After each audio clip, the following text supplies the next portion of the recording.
ஐயப்பன் தன்னோட பக்தர்களை ஏன் கருப்பாடை அணிய சொன்னார்னு உங்களுக்கு தெரியுமா?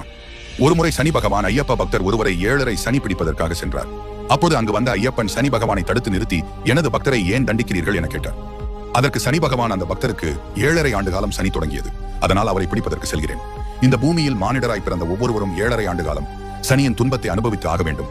அதற்கு யாரும் விதிவிலக்கல்ல என ஐயப்பனிடம் கூறினார். சரி, இனிமேல் நீ தரும் தண்டனைகளை என்னிடம் சொல்.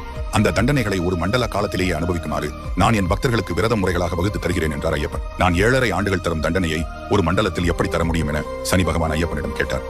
அதற்கு ஐயப்பன், கவலைப்படாதே சனீஸ்வரா, என்னுடைய பக்தர்கள் காலை மாலை இருவேளையிலும் குளிர்ந்த நீரில் நீராடுவார்கள். காலில் காலணிகளை அணிய மாட்டார்கள். தரையில் மட்டுமே படுத்து உறங்குவார்கள்.